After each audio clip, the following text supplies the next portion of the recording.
Suami jual barang-barang mewah, kami bilangnya untuk investasi.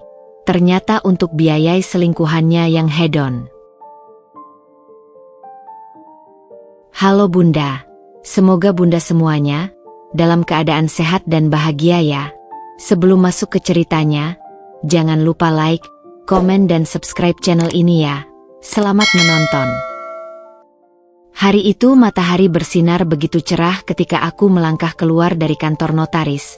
Tangan erat menggenggam lembaran surat nikah yang masih terasa hangat. Mas Dandi memelukku dari belakang. Bibirnya menyentuh pelipisku sambil berbisik, "Kita resmi jadi suami istri sekarang, sayang." Suaranya terdengar begitu bangga, begitu pasti, seolah dunia hanya milik berdua. Aku menoleh, memandang matanya yang berbinar. Dan saat itu aku yakin, inilah pria yang akan menemani hidupku, membangun keluarga, mewujudkan semua mimpi kita bersama. Kami memulai kehidupan baru di sebuah rumah minimalis di kawasan permukiman elit. Dandi memang sudah berhasil di usia muda sebagai direktur di perusahaan konsultan ternama. Sementara aku memilih untuk fokus mengurus rumah tangga sembari mengelola bisnis kue rumahan yang cukup diminati kalangan sosialita. Setiap pagi, kami sarapan bersama di teras belakang yang menghadap taman kecil. Dandi selalu bercerita tentang rencana-rencana besarnya, tentang investasi properti, tentang portofolio saham, tentang bagaimana ia ingin memastikan kami punya masa depan yang sangat aman. "Asti, lihat nanti 5 tahun lagi, kita bisa punya apartemen di Senopati Plus Villa di Puncak," katanya suatu pagi sambil menyuapkan scrambled egg ke mulutku. Aku hanya tersenyum, menikmati setiap detik kebersamaan ini. Hari-hari berlalu dengan indah. Dandi sering pulang membawa oleh-oleh tas branded atau perhiasan kecil sebagai kejutan. "Ini untuk istri tercantik di dunia," katanya suatu hari sambil mengalungkan liontin emas bermata berlian kecil. Aku tersipu, merasa seperti putri dalam dongeng. Bahkan orang tuaku sampai berkomentar, "Dandi itu terlalu memanjakanmu, Asti." Tapi aku hanya tertawa. Bukankah itu wajar ketika seorang suami mencintai istrinya? Kami punya koleksi barang-barang mewah yang cukup menggiurkan. Dari tas Hermes Birkin warisan ibuku, jam tangan Rolex milik Dandi, hingga perangkat elektronik termutakhir. Setiap kali ada acara keluarga atau kumpul dengan teman-teman, rumah kami selalu menjadi pusat perhatian.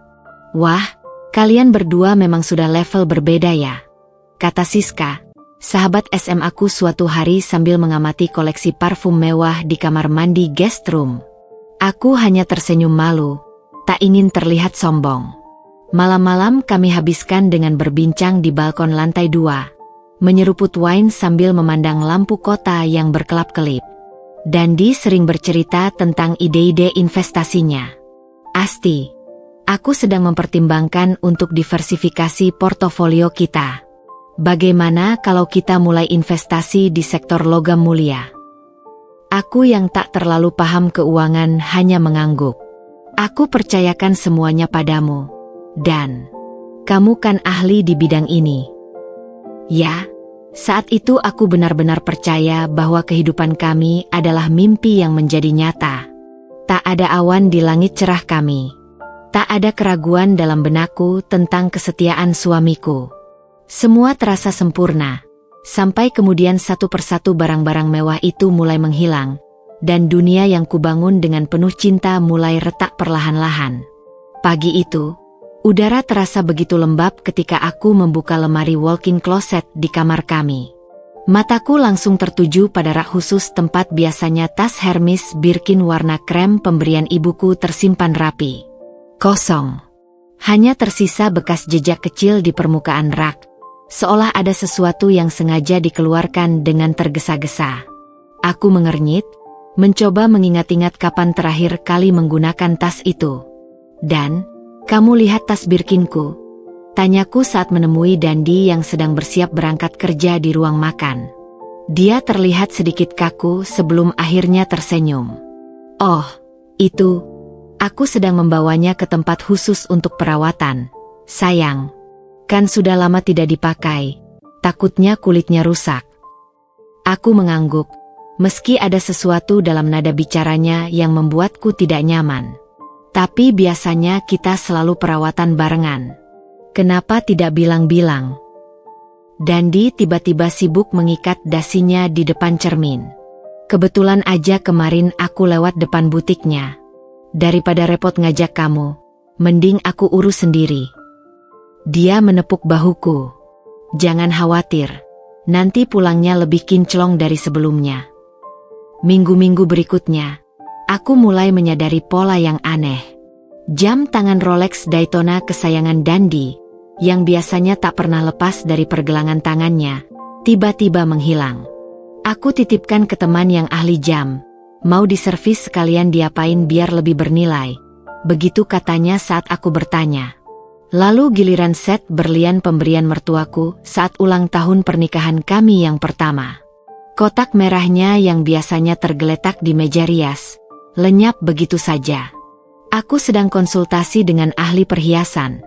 Dandi menjelaskan sambil menatap layar laptopnya, tidak menatapku. Kita bisa dapat capital gain lumayan kalau dijual sekarang dan reinvestasi ke logam mulia dalam bentuk lain. Aku mulai mencatat setiap barang yang hilang di notes ponselku. 1 Hermes Birkin 35 cm, warna creme. 2 Rolex Daytona, stainless steel. 3 set berlian, anting kalung.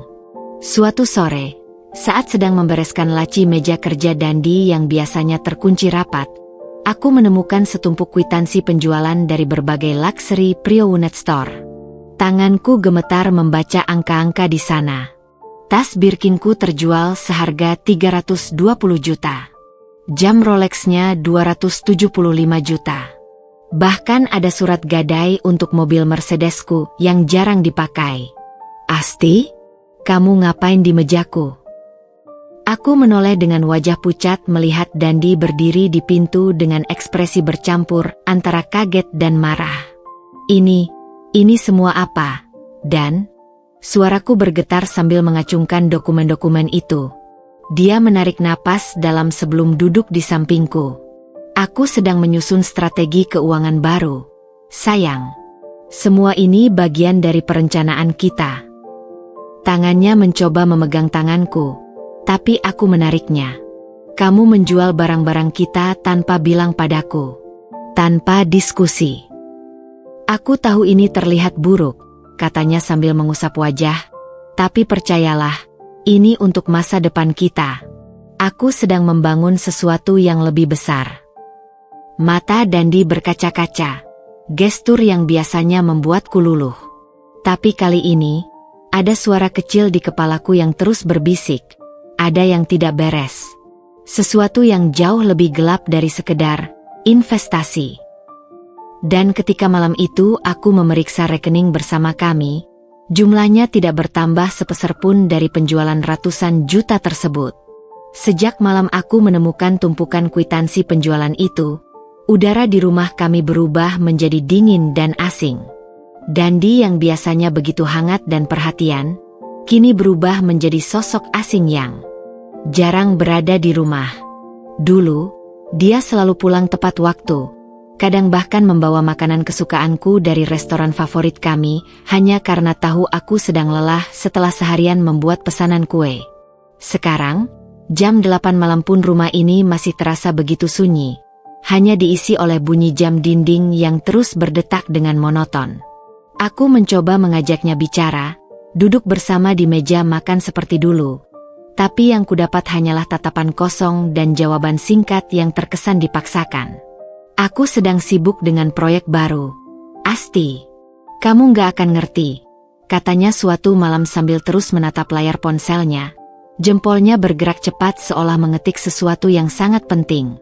Aku memperhatikan raut wajahnya yang sesekali tersenyum kecil. Senyum yang dulu hanya ia tunjukkan padaku. Proyek apa? Dan? Kok nggak pernah cerita ke aku? Tanyaku, mencoba menahan nada kesal yang mulai merayap dalam suaraku. Dandi menghela napas panjang, seperti orang yang sedang sangat lelah menghadapi pertanyaan bodoh. Ini proyek besar dengan klien dari Singapura. Aku nggak bisa cerita detailnya sekarang. Matanya masih tak lepas dari ponsel, dan aku bisa melihat pantulan cahaya layar yang memperlihatkan aplikasi pesan instan dengan notifikasi-notifikasi yang terus bermunculan. Aku mulai menyadari perubahan kecil lain dalam kebiasaannya. Dulu, dia selalu meninggalkan ponselnya di atas meja saat mandi atau tidur. Sekarang, ponsel itu seolah menjadi bagian dari tubuhnya, tak pernah lepas dari genggamannya, bahkan ketika masuk ke kamar mandi. Suatu kali, ketika dia tertidur di sofa dan ponselnya terjatuh, aku melihat notifikasi dari seseorang bernama Ulfa. "Besok jam 4 ya, di tempat biasa. Jangan lupa bawa yang aku minta." Jantungku berdegup kencang membaca pesan itu, tapi sebelum sempat membuka lebih jauh, Dandi sudah terbangun dan langsung merebut ponselnya dengan gerakan kasar. "Astaga, Asti, jangan seenaknya buka-buka ponsel orang," bentaknya, wajahnya memerah karena marah. Aku terkejut dengan reaksinya yang berlebihan. "Aku cuma mau ambil ponselmu yang jatuh." Dan notifikasinya muncul sendiri. Dandi langsung mengecek ponselnya dengan panik, memastikan aku tidak membaca lebih banyak pesan. "Ini privasiku, Asti. Kamu nggak berhak." Perkataannya seperti pisau yang menusuk dadaku. "Privasi? Kami sudah menikah selama 5 tahun, dan selama itu kami selalu berbagi segalanya. Mulai dari password ponsel hingga mimpi-mimpi terbesar kami. Kini tiba-tiba ada tembok tinggi yang memisahkan kami, dan aku tidak mengerti kapan itu mulai dibangun. Yang lebih mengkhawatirkan adalah perubahan dalam kebiasaan finansialnya. Rekening bersama kami yang dulu selalu terisi rutin, kini seringkali kosong tanpa penjelasan. Untuk modal bisnis, katanya singkat ketika aku bertanya. Tapi ketika aku memeriksa tagihan kartu kredit, ada begitu banyak transaksi di butik-butik mewah dan restoran premium, tempat-tempat yang tidak pernah kami kunjungi bersama dalam beberapa bulan terakhir. Malam-malam yang dulu kami habiskan dengan bercanda dan berpelukan, kini berubah menjadi keheningan yang menyakitkan. Dandi lebih sering keluar rumah dengan alasan meeting mendadak, pulang larut dengan bau parfum yang tidak kukenal. Aku mulai kehilangan jumlah berapa kali aku menangis diam-diam di kamar mandi, mencoba memahami apa yang sebenarnya terjadi pada pernikahan kami. Suatu malam, ketika Dandi kembali pulang larut, aku memutuskan untuk tidak lagi berpura-pura tidur. Aku duduk di sofa ruang keluarga, menunggunya dengan secangkir teh chamomile yang sudah dingin. "Kamu masih bangun?" tanyanya kaget saat melihatku. "Aku ingin kita bicara, dan sungguhan." Suaraku lebih tegas dari yang kukira. Dandi menghela napas, melepas jaketnya dengan gerakan kesal. "Asti, aku capek. Bisakah kita bicara besok?" "Tidak," teriakku. Suaraku pecah karena emosi yang tertahan terlalu lama. "Kamu sudah menghindariku selama berbulan-bulan. Apa yang sebenarnya terjadi? Dan siapa Ulfa itu? Kenapa kamu menjual barang-barang kita tanpa bicara padaku? Kenapa?" "Asti, cukup," potongnya dengan suara keras. "Kamu paranoid. Ulfa itu cuma kolega bisnis." Tapi matanya yang dulu selalu jujur padaku, kali ini berkedip terlalu cepat. Dan untuk pertama kalinya dalam pernikahan kami, aku yakin suamiku sedang berbohong padaku. Pagi itu, mentari baru saja mulai menyingsing ketika aku terbangun karena suara berisik dari kamar mandi. Dandi sudah bangun lebih awal, sesuatu yang jarang terjadi belakangan ini. Biasanya, setelah pulang larut malam, dia akan tertidur pulas sampai aku membangunkannya untuk sarapan. Mataku masih berat, tapi naluriku mengatakan ada sesuatu yang tidak biasa terjadi. Dengan perlahan, aku membuka mata dan melihat ponsel Dandi tergeletak di atas meja rias. Layarnya masih menyala. Dari tempat tidur, aku bisa melihat notifikasi yang terus muncul satu persatu, berderet seperti antrian pesan yang tidak ada habisnya. Biasanya, aku tidak akan pernah berpikir untuk memeriksa ponsel suamiku. Kami selalu saling percaya. Tapi sesuatu tentang cara Dandi bersikap belakangan ini membuat rasa ingin tahuku tak terbendung. Dengan hati berdebar-debar, aku berjalan mendekati meja rias. Suara air dari kamar mandi masih deras, memberiku sedikit keberanian. Jari-jariku gemetar ketika menyentuh layar ponselnya. Tidak terkunci. Pukul 6.15, Ulfa, paketnya sudah sampai, dan aku langsung pakai ya. Kamu yang terbaik. Pukul 6.17, Ulfa, besok aku mau yang warna merah itu, yang kemarin kita lihat di butik. Jangan lupa. Pukul 6.20, Ulfa, aku kangen kamu.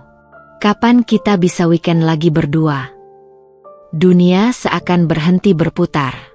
Napasku tersengal-sengal, seperti ada tangan tak terlihat yang mencekik leherku. Aku mencoba menelan ludah, tapi mulutku terasa kering. Tanganku dengan cepat membuka galeri foto ponselnya, dan di sana ada puluhan foto Dandi dengan seorang wanita muda berkulit putih, bermata tajam, dan senyum yang terlalu percaya diri. Foto-foto mereka berpelukan di pantai, tertawa di restoran mewah, bahkan satu foto di mana Dandi mencium pipinya di depan sebuah hotel berbintang. Aku tidak sadar sudah menangis sampai air mata membasahi pipiku dan menetes ke layar ponsel. Tiba-tiba, suara air dari kamar mandi berhenti. Dengan panik, aku meletakkan kembali ponselnya persis seperti posisi semula dan bergegas kembali ke tempat tidur, memunggungi pintu kamar mandi. Asti? Kamu sudah bangun. Suara Dandi terdengar dari belakangku. Aku menahan napas, berusaha menenangkan suaraku yang pasti akan terdengar serak. Iya, baru bangun, jawabku, sambil memejamkan mata erat-erat. Aku mendengar langkahnya mendekat, lalu suara gesekan saat dia mengambil ponselnya dari meja rias. Ada jeda singkat. Mungkin dia sedang memeriksa apakah aku sudah melihat sesuatu. Kamu mau sarapan apa? Aku buru-buru mau berangkat, katanya dengan suara datar. Sama sekali tidak seperti seseorang yang baru saja ketahuan berselingkuh. Bebas, jawabku singkat. Sepanjang sarapan, aku diam 1000 bahasa. Sementara Dandi terlihat gelisah, matanya terus memeriksa ponselnya setiap beberapa menit.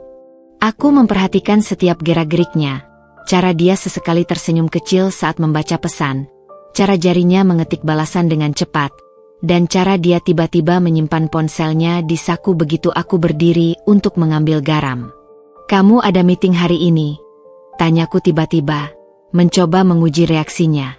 Dandi terkejut, sendoknya berdentang di piring. Iya, meeting penting sampai sore. Kenapa? Oh, nggak apa-apa.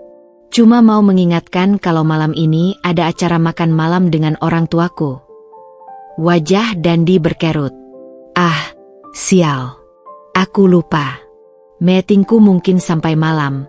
Asti, bilang saja aku ada urusan kerja.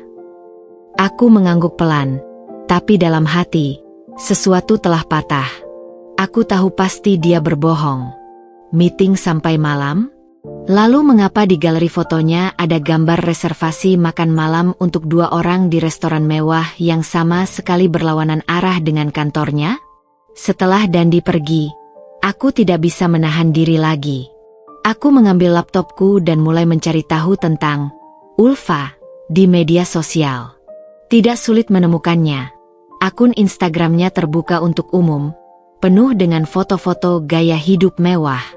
Tas-tas Hermes terbaru, jam Rolex edisi terbatas, liburan ke Bali dan Singapura. Semua dalam waktu 3 bulan terakhir. Dan di beberapa foto, ada potongan lengan pria dengan jam tangan yang sangat mirip dengan Rolex Dandi yang sedang diservis. Yang paling membuat perutku mual adalah foto yang diunggah seminggu lalu. Sepasang tangan yang sedang berpegangan di atas meja makan, dengan caption, When he treats you like a queen, hati merah 12 set. Aku mengenali cincin kawin di jari pria itu. Cincin yang sama yang aku pilihkan untuk Dandi di hari pernikahan kami. Air mata kembali mengalir deras ketika aku menutup laptopku. Rasanya seperti seluruh dunia runtuh di sekelilingku. Tapi di balik rasa sakit yang menusuk-nusuk itu, muncul sesuatu yang lain, amarah yang perlahan membara. Dandi tidak hanya berbohong padaku. Dia menjual barang-barang kami, menguras tabungan kita, hanya untuk memenuhi gaya hidup wanita ini. Dan saat itulah aku memutuskan, aku tidak akan diam saja. Aku akan mencari tahu kebenaran seutuhnya, tidak peduli seberapa sakit kenyataan yang harus kuhadapi. Malam itu, udara di kamar kami terasa begitu berat, seolah setiap tarikan napas membutuhkan usaha ekstra. Aku duduk di tepi tempat tidur, kedua tanganku erat menggenggam ponsel yang berisi semua bukti perselingkuhan Dandi, foto-foto, pesan-pesan, bahkan tagihan kartu kredit yang menunjukkan reservasi hotel dan restoran mewah. Jari-jariku gemetar, bukan karena takut, tapi karena amarah yang perlahan mendidih dalam darahku, membakar setiap inci kesabaranku yang selama ini kupaksakan. Dandi baru saja pulang. Wajahnya terlihat lelah tapi masih tersisa senyum kecil di sudut bibirnya. Senyum yang dulu hanya untukku, tapi sekarang aku tahu telah diberikan pada orang lain. Bau parfum wanita yang asing masih menempel pada bajunya, bercampur dengan aroma alkohol yang menyengat. "Kok belum tidur?" tanyanya sambil melepas dasi dengan gerakan kasar. Aku menarik napas dalam-dalam. "Kita perlu bicara, Dan." Suaraku lebih stabil dari yang kuduga. Dandi mengerutkan kening, lalu melemparkan dasinya ke kursi dengan gerakan kesal. "Aku capek, Asti. Bisa nggak ini nanti saja?" "Tidak." Aku berdiri, menatapnya langsung ke mata. "Siapa Ulfa?" Seketika itu juga, seluruh wajah Dandi berubah. Matanya yang tadi terlihat lelah sekarang melebar penuh kewaspadaan. Bibirnya mengeras menjadi garis lurus yang tegang. Ada jeda singkat di mana aku bisa melihat bagaimana pikirannya bekerja dengan cepat, mencoba merangkai kebohongan yang tepat. "Ulfa? Dia cuma rekan bisnis. Kenapa?" Aku mengeluarkan ponselku dan memperlihatkan tangkapan layar percakapan mereka. Rekan bisnis yang minta dibelikan tas merah? Yang janjian ketemu besok jam 4 di tempat biasa? Dandi menyambar ponselku dengan kasar. "Asti, ini privasiku. Kamu nggak berhak membuka-buka pesanku." Suaranya meninggi, penuh kemarahan yang sepertinya berusaha menutupi rasa panik. "Kita suami istri, Dan. Apapun yang terjadi di hidupmu adalah urusanku juga." Teriakku, suaraku pecah oleh emosi yang selama ini kutanam. "Dan selama beberapa bulan terakhir, kamu menjual barang-barang kita, menguras rekening kita, untuk wanita ini." Dandi tiba-tiba berubah seperti binatang yang terpojok. Wajahnya memerah, urat lehernya menegang. "Kamu paranoid. Aku sudah bilang itu untuk investasi. Kamu nggak ngerti apa-apa tentang bisnis." Aku mengambil langkah mendekat, tidak lagi takut. "Kalau benar untuk investasi, tunjukkan padaku laporannya. Mana bukti uangnya mengalir ke investasi?" Karena yang aku lihat, aku mengacungkan print out tagihan kartu kredit. Uang kita habis untuk hotel-hotel mewah, restoran bintang 5, dan belanja di butik-butik ternama. Diam sejenak. Aku bisa melihat keringat mulai membasahi pelipis Dandi. Matanya berkedip cepat, mencari-cari alasan baru. "Kamu nggak ngerti tekanan kerjaku." Suaranya tiba-tiba berubah menjadi lebih lembut, mencoba memainkan simpatiku. "Aku butuh relaksasi, butuh hiburan. Ulfa cuma teman yang ngerti tekanan kerjaku. Teman yang kamu cium di foto ini." Aku mengeluarkan print out foto mereka berdua di pantai, di mana Dandi jelas-jelas memeluk erat wanita itu. Wajah Dandi berubah pucat. Untuk pertama kalinya sejak perdebatan ini dimulai, dia kehilangan kata-kata. Aku bisa melihat bagaimana pikirannya berputar cepat, mencari jalan keluar dari kebohongannya yang mulai terbongkar satu persatu. "Asti, itu cuma..." "Jangan!" Potongku dengan suara mengguntur. Jangan kau tambah kebohonganmu lagi. Sudah cukup. Aku tahu segalanya. Dan aku tahu kamu menjual tas Birkin ibuku untuk membelikannya tas baru. Aku tahu kamu menggadaikan mobilku untuk membayar liburan kalian ke Bali. Aku tahu. Suaraku tiba-tiba tercekat. Air mata mulai mengalir deras. Aku tahu kamu sudah tidak mencintaiku lagi. Dandi berdiri diam. Wajahnya berubah dari marah ke panik, lalu akhirnya kosong. Ketika dia akhirnya berbicara, suaranya datar, tanpa emosi. Kamu mau apa, Asti? Mau cerai? Silakan. Tapi ingat, tanpa aku, kamu nggak punya apa-apa. Perkataannya seperti tamparan keras. Aku mundur selangkah, melihat wajah pria yang dulu kukagumi ini sekarang berubah menjadi orang asing yang dingin dan kejam. Kamu salah, dan, bisikku pelan, mengumpulkan sisa-sisa harga diriku yang hampir hancur. Aku masih punya diriku sendiri. Dan itu lebih dari cukup. Aku berbalik dan meninggalkannya berdiri di tengah kamar. Pintu kamar mandi kusentak tutup dengan keras, memberikan batas fisik antara kami untuk pertama kalinya sejak kami menikah. Air pancuran yang deras akhirnya membebaskan air mataku yang selama ini kutahan. Di balik pintu, aku masih bisa mendengar Dandi mengutuk dan melempar sesuatu ke lantai. Tapi yang lebih menyakitkan adalah suara dering ponselnya, dan nada khusus yang kutahu hanya untuk Ulfa. Dan ketika aku mendengar suara Dandi tiba-tiba berubah menjadi lembut, berbicara dengan bahasa cinta yang dulu hanya untukku, saat itulah aku benar-benar mengerti.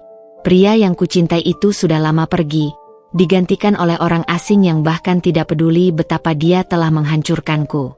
Matahari belum sepenuhnya terbit ketika aku duduk di balkon kamar, menatap kota yang perlahan terbangun.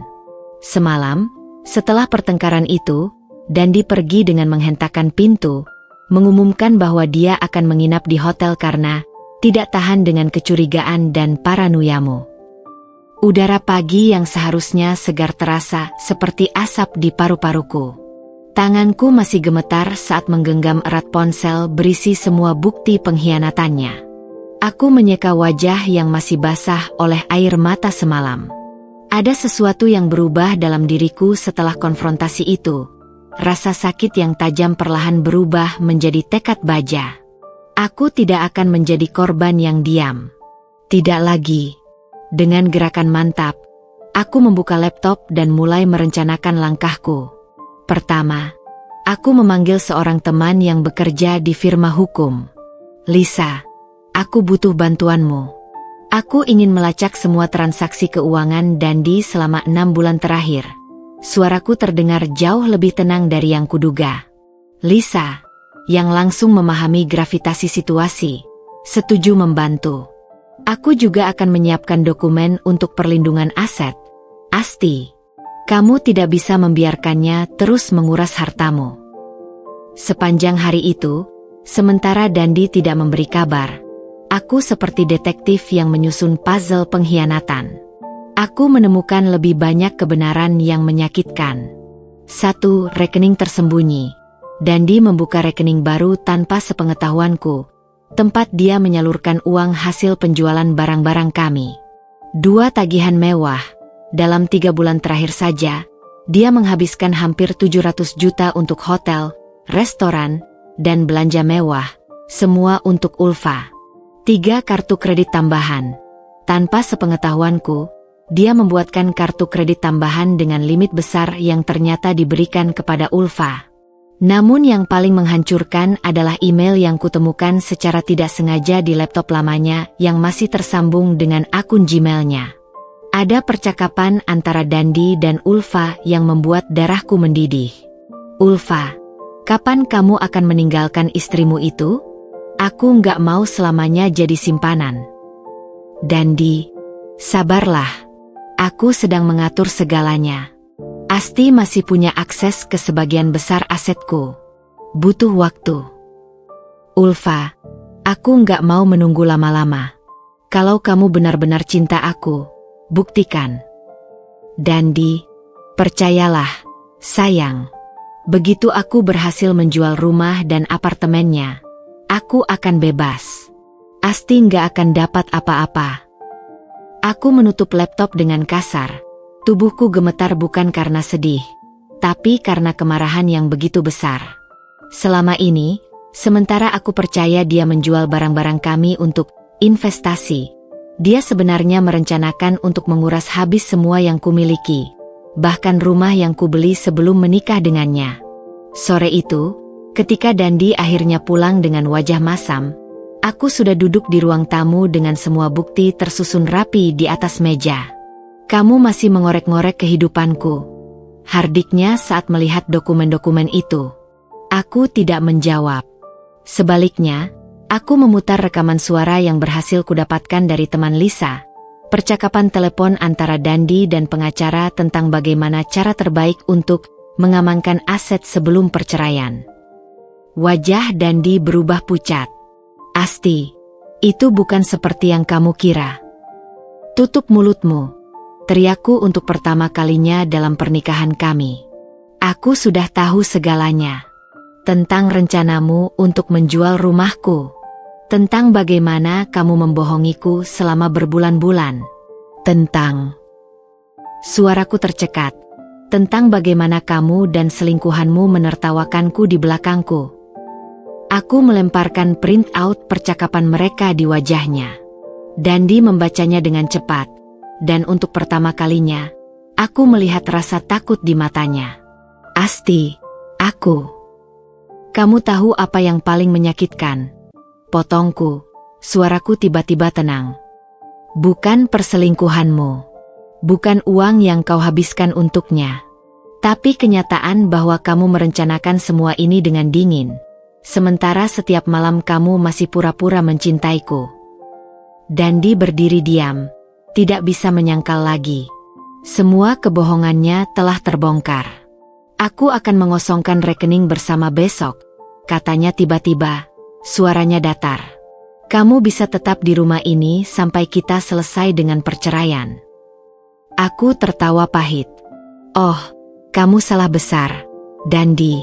Kamu yang akan meninggalkan rumah ini hari ini juga. Dan percayalah, dengan semua bukti yang kumiliki, kamu tidak akan mendapatkan sepeser pun dari hartaku.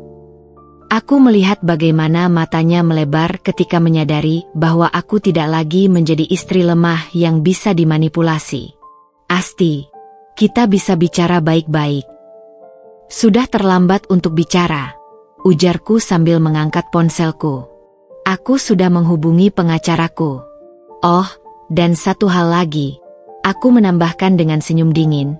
Aku sudah mengirim semua bukti perselingkuhanmu ke HRD perusahaanmu. Kamu tahu kan aturan perusahaan tentang moral dan integritas? Wajah Dandi berubah merah padam. Kamu gila. Aku bisa kehilangan pekerjaanku. Persis seperti aku kehilangan suamiku.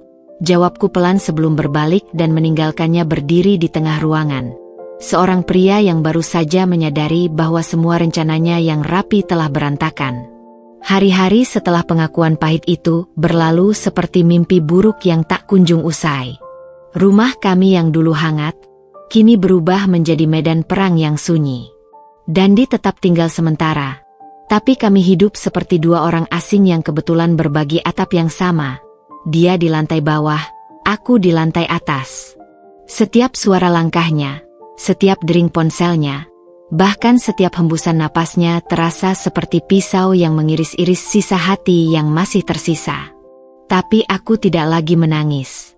Air mataku sudah kering, digantikan oleh tekad yang membara. Pagi ini, dengan dokumen-dokumen hasil penyelidikanku rapi dalam map hitam, aku berdiri di depan kaca elevator di salah satu mall paling eksklusif di Jakarta. Tempat di mana menurut media sosial, Ulfa sering menghabiskan waktu di butik-butik mewah favoritnya. Aku sengaja memakai outfit terbaikku, blazer putih dengan celana hitam yang membuatku terlihat seperti eksekutif yang sedang bertugas. Tas Birkin replika yang kubeli khusus untuk hari ini tergantung di pundakku dengan sempurna. Aku tahu ini mungkin terlihat kekanak-kanakan, tapi aku ingin dia tahu, Aku bukan istri lemah yang bisa diremehkannya. Butik Hermes terlihat sepi ketika aku masuk. Mataku langsung menangkap sosoknya. Ulfa, dengan rambut panjang lurus berwarna pirang platinum, duduk santai di sofa VIP sambil memeriksa koleksi terbaru. Dia bahkan lebih cantik di dunia nyata daripada di fotonya. Kulit putih mulus, tubuh ramping dengan pakaian yang jelas harganya setara dengan gaji 3 bulan pegawai biasa. Apa ibu mau mencoba yang ini? Seorang sales menghampirinya dengan tas Birkin warna merah darah, persis seperti yang disebutkan dalam pesan mereka. Ulfa tersenyum puas. Iya, ini yang aku mau. Packing saja yang bagus ya. Nanti suami aku yang ambil dan bayar. Suami? Dadaiku sesak mendengar kata itu. Tanpa pikir panjang, aku melangkah mendekat. Wah, tasnya cantik, kataku dengan senyum manis, berdiri tepat di sebelahnya. Ulfa mengangkat alis, memandangku dari ujung kepala sampai kaki dengan tatapan menilai. Iya, limited edition. Cuma tersedia untuk pelanggan khusus, jawabnya dengan nada merendahkan. Aku tersenyum lebih lebar. Oh, aku tahu. Aku juga punya yang warna krem, versi aslinya, bukan replika seperti yang ini. Tanganku menunjuk tas di pundakku. Wajah Ulfa berubah. Apa maksudmu? Ini asli. Aku yakin itu, jawabku dingin. Tapi mungkin kamu tidak tahu. Tas Birkin warna merah darah yang kamu pegang itu dibeli dengan uang hasil penjualan koleksiku, termasuk yang warna krem yang kubawa ini. Ulfa berdiri tiba-tiba, matanya menyipit. Kamu siapa? Asti, istri sah Dandi, pria yang kamu sebut suami tadi. Suaraku cukup keras untuk didengar sales dan beberapa pelanggan lain. Wajah Ulfa berubah pucat, lalu merah padam. Ah, jadi kamu istri yang tidak bisa memenuhi kebutuhan suaminya itu?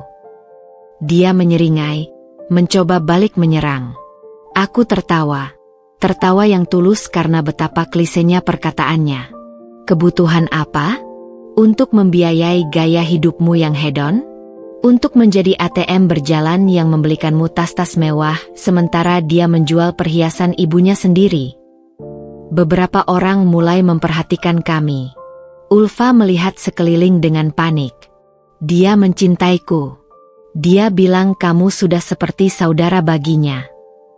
Kalimat itu seharusnya menyakitkan. Tapi anehnya justru membuatku semakin tenang. Aku mengeluarkan ponselku dan memperdengarkan rekaman percakapan Dandi dengan pengacaranya, di mana dia dengan jelas mengatakan bahwa hubungannya dengan Ulfa hanya untuk bersenang-senang sementara. Wajah Ulfa berubah. Matanya membesar, lalu berkerut marah. Itu editan. Kamu mau bukti lebih? Aku mengeluarkan print out transaksi kartu kredit Dandi, semua pembelian untuk Ulfa, plus pesan-pesan dia pada temannya yang mengeluh betapa borosnya Ulfa. Kamu pikir kamu menang?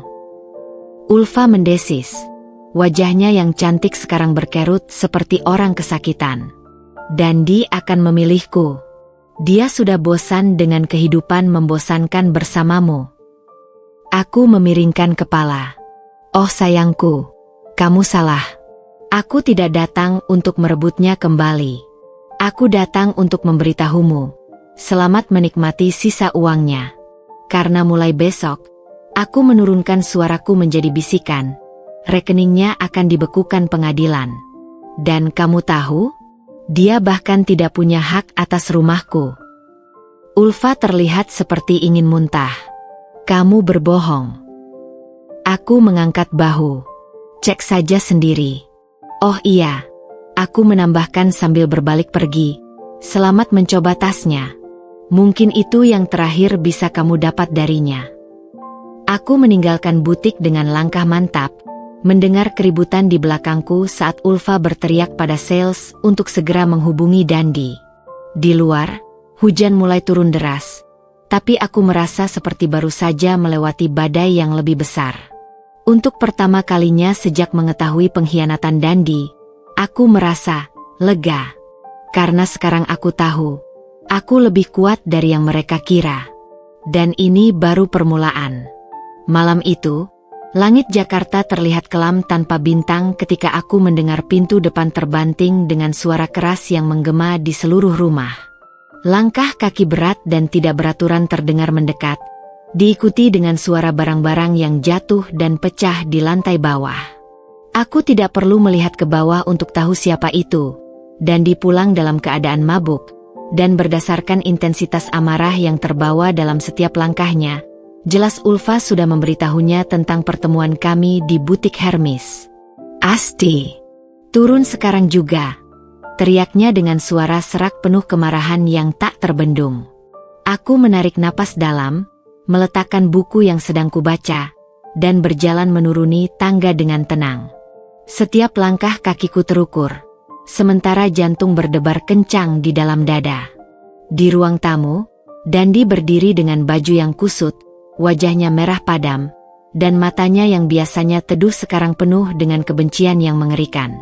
Botol bir kosong tergeletak di dekat kakinya, dan vas bunga porselen pemberian ibuku kini berserakan di lantai dalam bentuk pecahan-pecahan tajam. "Kau pikir kau siapa? Berani menghampiri Ulfa seperti itu?" Dia meludahkan kata-katanya dengan penuh kebencian, napasnya berbau alkohol yang menyengat. Aku berdiri di hadapannya dengan sikap tenang, meski seluruh tubuhku gemetar. Aku hanya memberitahunya kebenaran. "Kau tidak keberatan kan dengan kebenaran?" Dandi mengeluarkan suara geram dari dalam tenggorokannya sebelum melemparkan sesuatu ke arahku, sebuah bingkai foto pernikahan kami. Kaca pecah berhamburan di dekat kakiku, dan foto kami yang penuh kebahagiaan itu sekarang terbelah tepat di tengah, memisahkan wajahku dari wajahnya. "Kau sudah mempermalukanku. Kau pikir dengan mengancam Ulfa, aku akan kembali padamu?" Dia tertawa getir, tapi matanya tetap penuh amarah. "Aku sudah memilih, Asti, dan pilihannya adalah dia." Kalimat itu seharusnya menyakitkan, tapi anehnya, yang kurasakan justru kelegaan. Karena sekarang, semua keraguan terakhirku tentang pernikahan ini telah pupus. Aku melihat wajahnya yang dulu begitu kucintai, dan sekarang yang kulihat hanyalah seorang asing yang penuh kebencian. "Kau tahu, Dandi," kataku perlahan, memilih setiap kata dengan hati-hati. "Selama ini aku berpikir mungkin ada secuil cinta yang tersisa di hatimu untukku. Tapi sekarang aku mengerti, kau bahkan tidak mencintaiku sejak awal. Aku hanya batu loncatan untuk hidup mewah yang kau inginkan." Dandi mendekatiku dengan langkah goyah, menatapku dengan pandangan tajam. "Dan kau? Kau pikir pernikahan ini hanya tentang cinta? Kau terlalu naif, Asti. Dunia ini keras, dan aku butuh seseorang yang mengerti itu. Ulfa mengerti kebutuhanku, sementara kau hanya sibuk dengan duniamu sendiri." Aku menggeleng, tiba-tiba merasa lelah dengan semua drama ini. Jika duniamu adalah menjual barang-barang pribadiku untuk memenuhi gaya hidup selingkuhanmu, maka aku bersyukur tidak pernah mengerti duniamu. Dandi tiba-tiba mengubah taktik. Suaranya menjadi lebih lembut, tapi matanya tetap dingin. "Asti, kita bisa menyelesaikan ini dengan baik-baik. Aku akan menceraikanmu, dan kau bisa mendapatkan sebagian dari hartaku. Tapi kau harus berhenti mengganggu Ulfa." Aku tertawa, tertawa yang penuh kepahitan. "Sebagian dari hartamu? Kau lupa bahwa rumah ini milikku sebelum kita menikah. Kau lupa bahwa mobil mewah itu kubeli dengan uang warisanku. Kau lupa bahwa selama ini, akulah yang membiayai gaya hidupmu, sementara kau sibuk membiayai selingkuhanmu." Wajah Dandi berubah merah lagi. "Kau tidak akan bisa membuktikan apa-apa di pengadilan." "Oh, aku tidak hanya punya bukti transaksi dan pesan-pesan mesra kalian," ujarku sambil berjalan ke meja dan mengambil sebuah amplop. "Aku juga punya ini." Aku mengeluarkan dokumen dari dalamnya. Laporan dari detektif swasta yang mengikuti setiap langkahmu dan Ulfa selama sebulan terakhir. Termasuk foto-foto kau mengunjungi notaris untuk mencoba memindahkan hak atas rumah ini. Dandi terlihat seperti ingin muntah. Kau menyewa detektif. Dan kau tahu bagian terbaiknya. Aku tersenyum dingin. Aku sudah memindahkan semua asetku ke nama orang tuaku kemarin. Kau tidak akan mendapatkan apa-apa, Dandi. 0. Kosong. Diam sejenak. Kemudian, seperti ledakan yang tak terhindarkan, Dandi mengamuk. Dia melempar segala sesuatu yang bisa dijangkaunya. Buku, vas, remote TV. Sambil mengeluarkan kata-kata makian yang bahkan tak pernah kudengar darinya sebelumnya. Kau gila. Aku akan menghancurkanmu. Aku tetap diam, menunggu sampai amukannya mereda. Ketika akhirnya dia kehabisan tenaga dan terpaksa duduk di sofa dengan napas terengah-engah, aku berbicara dengan suara yang tenang tapi penuh tekad. Kau punya waktu sampai besok sore untuk mengemas barang-barangmu dan pergi dari rumahku. Jika tidak, aku akan memanggil polisi. Aku berbalik dan mulai berjalan menaiki tangga, tapi suara Dandi yang tiba-tiba berubah membuatku berhenti. Asti, tunggu. Suaranya sekarang terdengar pecah, seperti anak kecil yang ketakutan. Aku tidak tahu apa yang terjadi padaku. Ulfa, dia memanfaatkuku. Aku butuh bantuanmu. Aku menutup mata sebentar, menahan rasa iba yang tiba-tiba muncul. Tapi ketika ku buka lagi, yang kulihat adalah seorang pria yang bukan hanya mengkhianatiku, tapi juga merencanakan kehancuranku. Maaf, Dan, kataku tanpa menoleh. Tapi kau sudah membuat pilihanmu. Dan ketika aku mendengar tangisannya yang pecah di ruang tamu, aku tahu itu bukan karena kehilanganku, tapi karena kehilangan semua kemewahan yang selama ini kusediakan untuknya.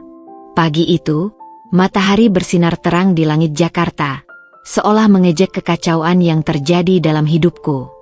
Aku berdiri di depan lemari walk-in closet yang dulunya penuh dengan koleksi pakaian dan aksesoris mewah kami. Sekarang setengah kosong setelah Dandi pergi membawa koper-kopernya semalam. Aroma parfumnya yang biasa menggantung di udara sudah menghilang, digantikan oleh bau disinfektan yang aku semprotkan ke seluruh rumah, seolah ingin membersihkan setiap jejak kehadirannya.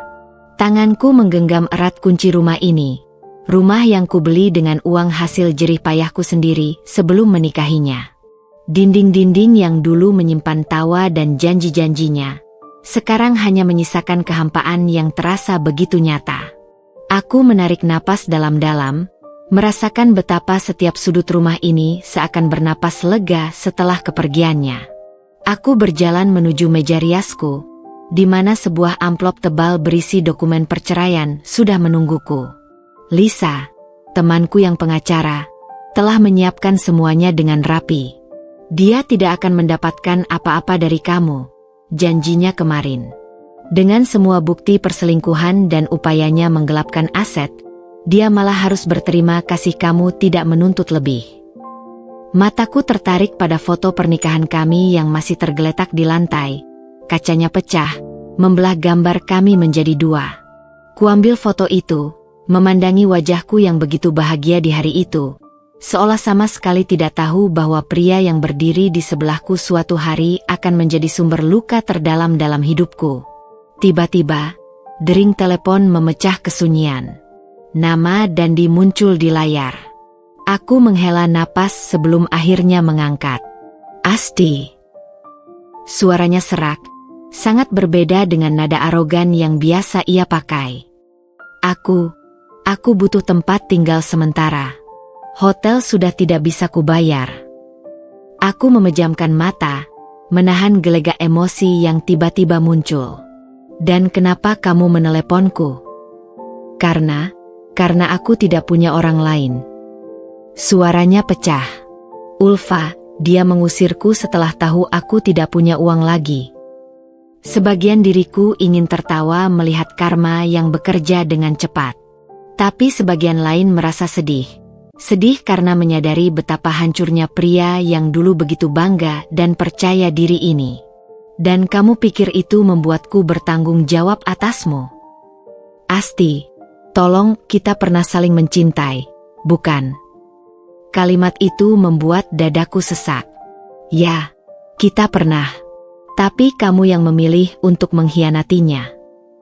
Diam sejenak di ujung telepon. Lalu tiba-tiba suaranya berubah, menjadi lebih gelap. Kalau kamu tidak membantuku, aku akan menceritakan pada media bahwa kamu yang menyebabkan perceraian kita. Aku punya koneksi di beberapa majalah. Aku terkekeh. Bahkan dalam keadaan terjepit seperti ini, dia masih mencoba memanipulasiku. Lakukan saja, dan aku punya lebih banyak bukti untuk membungkammu. Sekarang, jika tidak ada hal lain. Tunggu, teriaknya panik. Aku minta maaf. Sungguh, aku salah. Aku butuh bantuanmu. Aku menarik napas panjang. Dengar baik-baik, Dandi. Aku akan memberimu uang untuk sewa kos-kosan 1 bulan. Hanya 1 bulan. Setelah itu, kamu sendiri. Asti. Dan ini syaratnya, potongku tegas. Kamu tanda tangani surat perceraian ini hari ini juga. Tanpa perlawanan. Tanpa tuntutan. Dia terdiam lama. Akhirnya, dengan suara lirih, dia menjawab, "Baik." Setelah menutup telepon, aku berdiri di depan jendela, memandangi taman kecil di halaman rumah yang dulu kami rawat bersama. Daun-daun bergoyang tertiup angin, seolah memberi isyarat bahwa ini adalah bab baru dalam hidupku. Aku mengambil koper kecil yang sudah kusiapkan, hanya berisi beberapa pakaian favorit, dokumen-dokumen penting, dan beberapa barang kenangan yang benar-benar kumiliki sebelum menikah. Sisanya, semua barang mewah yang kami beli bersama, bisa diganti. Tapi harga diriku yang sempat hilang, sudah kubawa kembali. Dengan langkah pasti, aku mengunci pintu rumah dan berjalan menuju mobil. Tidak menuju notaris untuk pertemuan dengan Dandi, tapi ke bandara, untuk penerbangan satu arah ke Bali, tempat aku sudah memesan villa kecil di tepi pantai untuk menyendiri dan menyembuhkan luka. Ketika pesawat lepas landas, membawaku menjauh dari kota yang menyimpan begitu banyak kenangan pahit. Untuk pertama kalinya dalam berbulan-bulan, aku merasa bebas. Pesawat mendarat di Bandara Ngurah Rai saat matahari Bali mulai condong ke barat, menyiram pulau itu dengan cahaya keemasan yang seolah menyambut kedatanganku. Udara hangat yang syarat dengan aroma bunga Kamboja langsung menyergapku begitu kaki menjejak tanah, berbeda sekali dengan udara Jakarta yang selalu tegang dan terburu-buru. Kulepas sepatu hak tinggiku, simbol kehidupan lamaku yang penuh kepura-puraan, dan menggantinya dengan sandal jepit sederhana yang langsung membuat langkahku terasa lebih ringan. Villa kecil yang kusewa di tepi pantai Bingin ternyata lebih indah dari foto-fotonya. Berdinding kayu dengan atap alang-alang, menghadap langsung ke lautan biru yang tak berujung. Tak ada AC, hanya kipas angin yang berputar pelan di langit-langit. Tak ada lemari pakaian walk-in closet, hanya rak kayu sederhana untuk menggantung beberapa helai baju.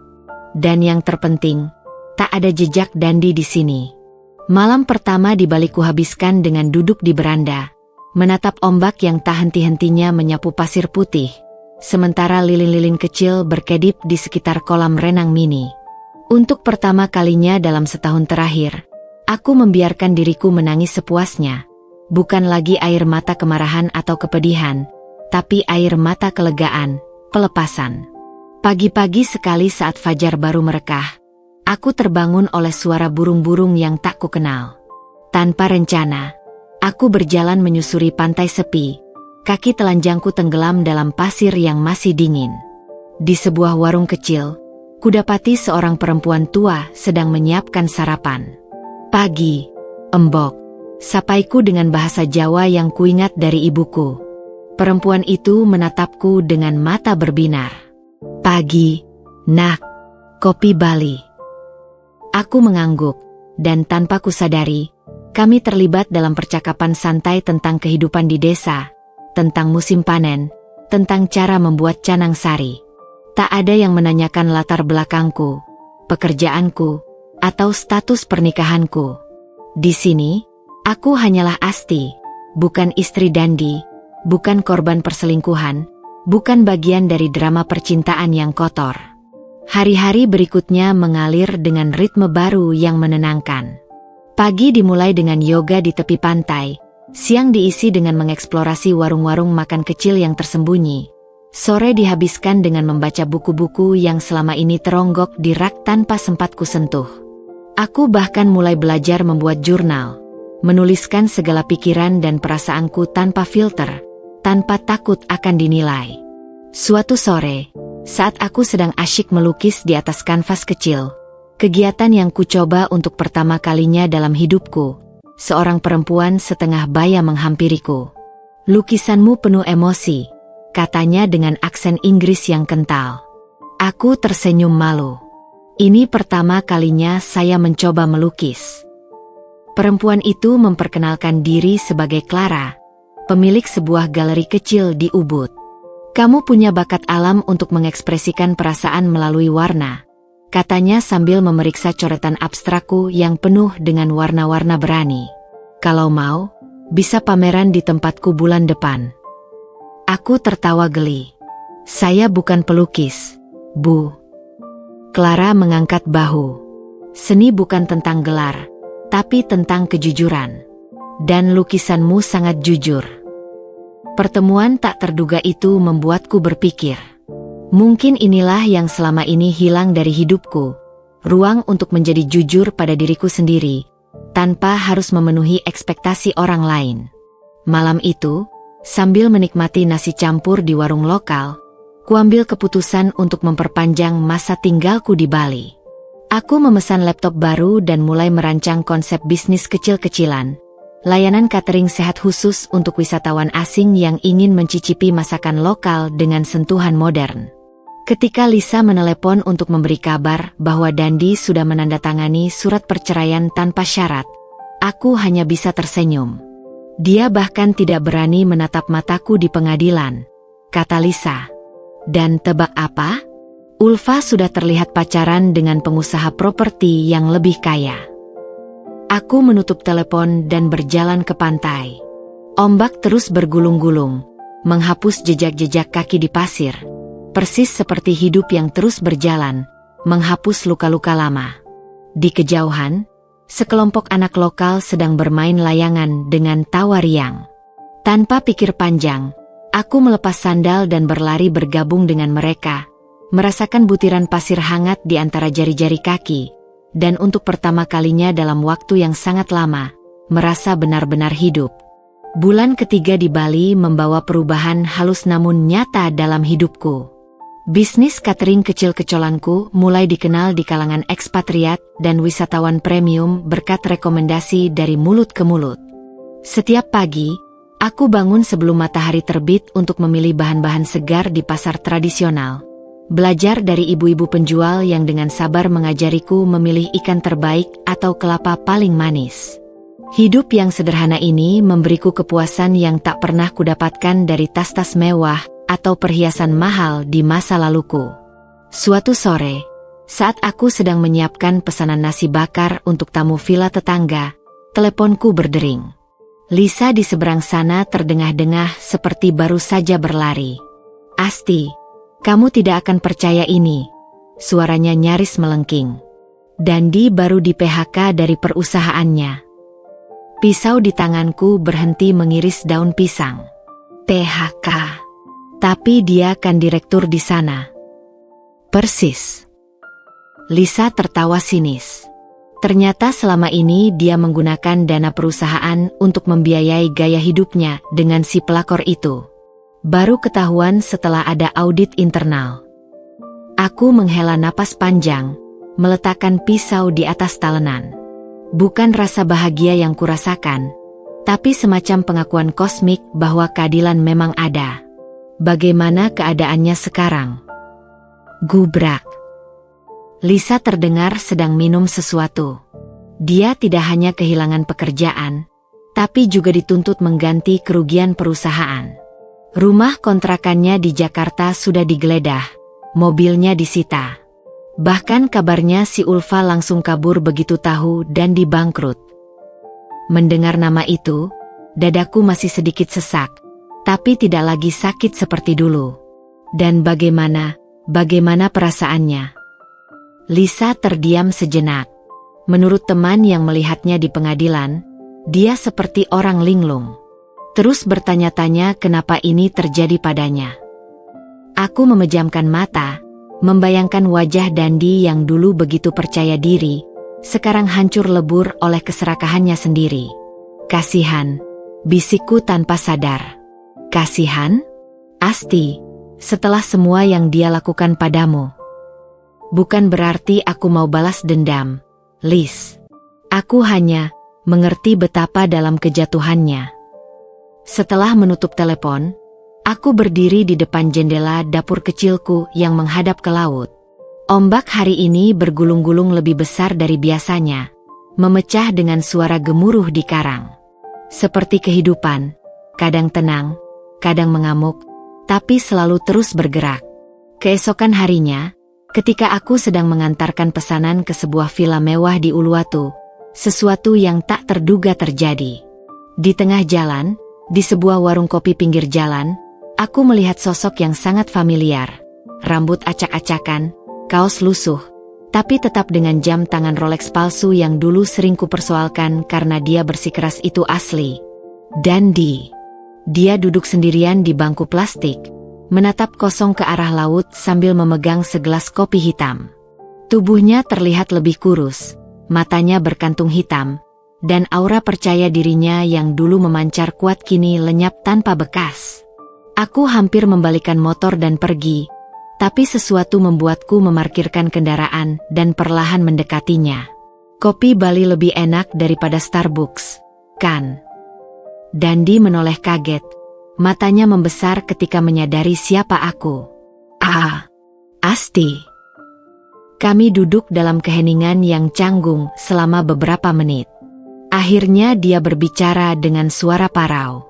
Aku tahu aku tidak punya hak minta maaf. Tapi aku menerima maafmu, potongku lembut. Tapi bukan berarti aku melupakan apa yang terjadi. Dia mengangguk, matanya berkaca-kaca. Aku benar-benar hancur. Asti, Ulfa, dia. Aku tahu. Aku tidak ingin mendengar detailnya. Tapi kamu akan bangkit lagi, dan kamu selalu pandai memulai dari nol. Dia tertawa pahit. Dulu iya. Ketika masih ada kamu di sampingku. Kalimat itu seharusnya membuatku luluh. Tapi anehnya hatiku tetap tenang. Aku bukan lagi Asti yang dulu, yang siap mengorbankan segalanya untuk seorang Dandi. Kamu butuh pekerjaan? Tanyaku tiba-tiba. Dandi terkejut. Apa? Tempatku butuh orang yang bisa mengantar pesanan. Gajinya tidak besar, tapi cukup untuk kos dan makan. Wajahnya berubah merah. Aku, mantan direktur, jadi kurir. Aku tersenyum, berdiri untuk pergi. Pikirkan saja.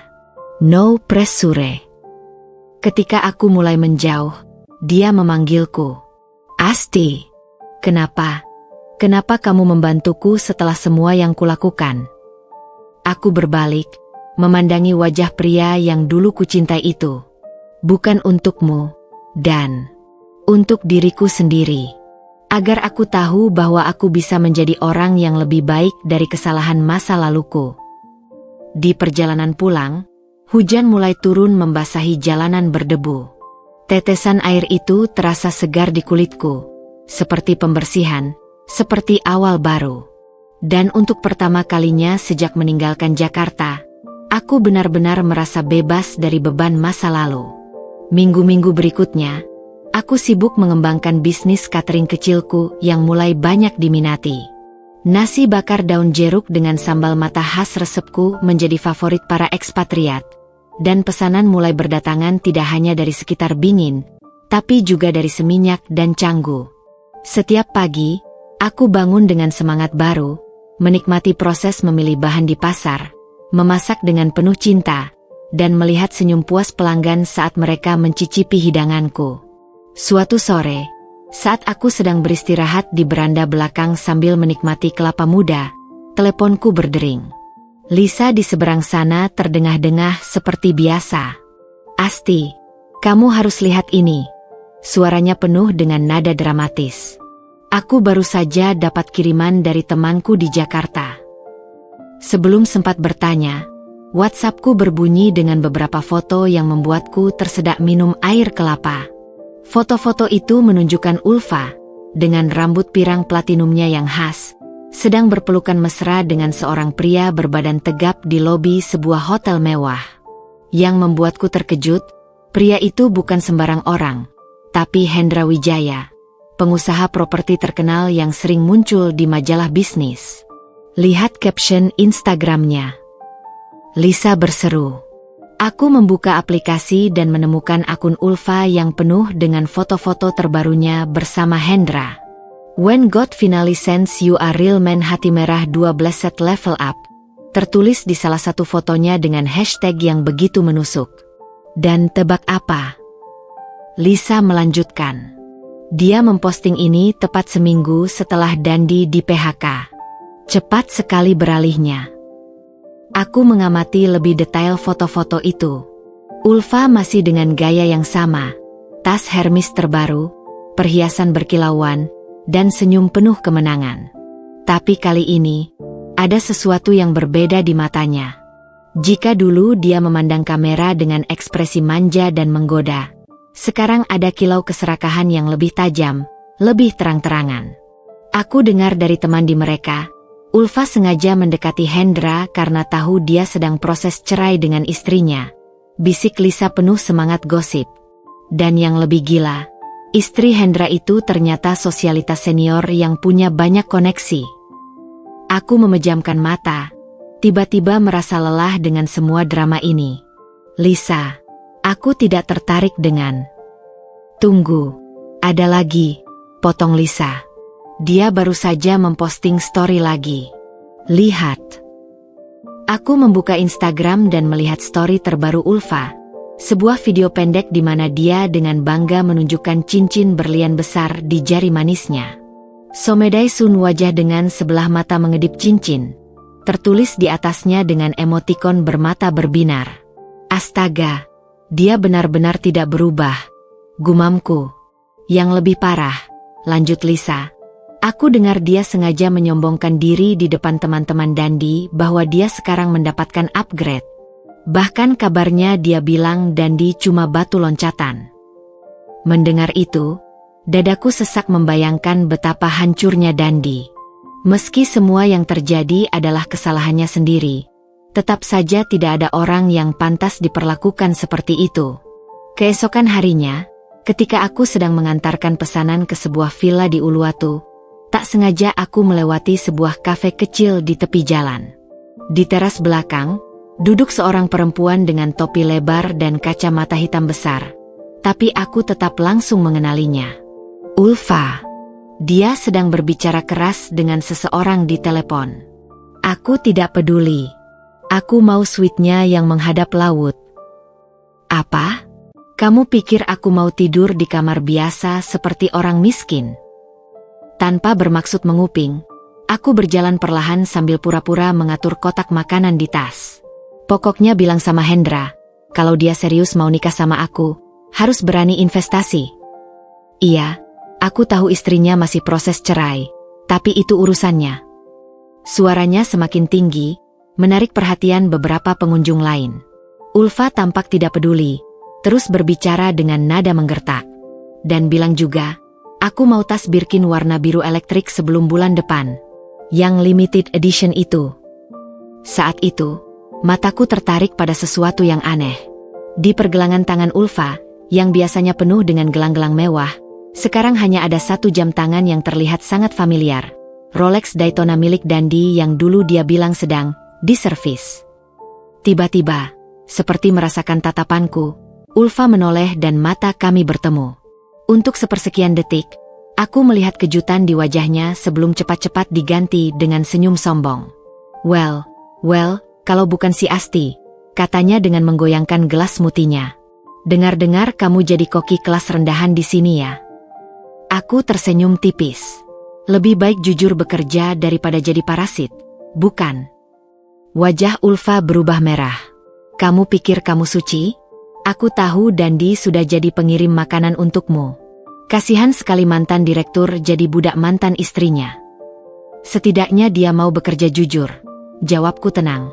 Dan tentang jam di pergelanganmu itu, aku harap kamu sadar itu dibeli dengan uang hasil korupsi. Semoga beruntung ketika polisi datang menyita barang bukti. Wajah Ulfa berubah pucat. Tanpa memberi kesempatan balas, aku berbalik dan pergi, meninggalkannya dengan mulut terbuka dan Rolex di pergelangannya tiba-tiba terasa seperti belenggu. Di perjalanan pulang, aku melewati pantai di mana Dandi sering duduk sendirian akhir-akhir ini. Dari kejauhan, kulihat dia sedang asyik berbicara dengan seorang perempuan lokal yang menjual kelapa. Anehnya, ada senyum tulus di wajahnya. Satu ekspresi yang jarang kulihat selama pernikahan kami.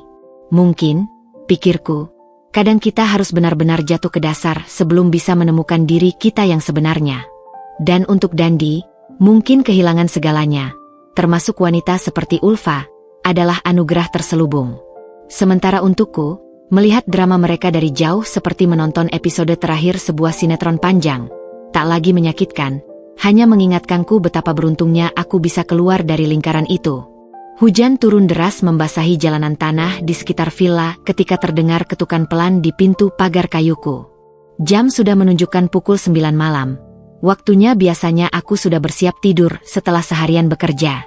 Aku mengintip melalui jendela dan melihat sosok tinggi berdiri terisak-isak di bawah payung yang hampir robek. Dandi, dengan baju kaos basah yang menempel di tubuhnya yang semakin kurus, wajahnya pucat dengan lingkaran hitam tebal di bawah mata. "Asti, tolong." Suaranya pecah ketika ku membuka pintu. Aku tidak punya tempat lagi.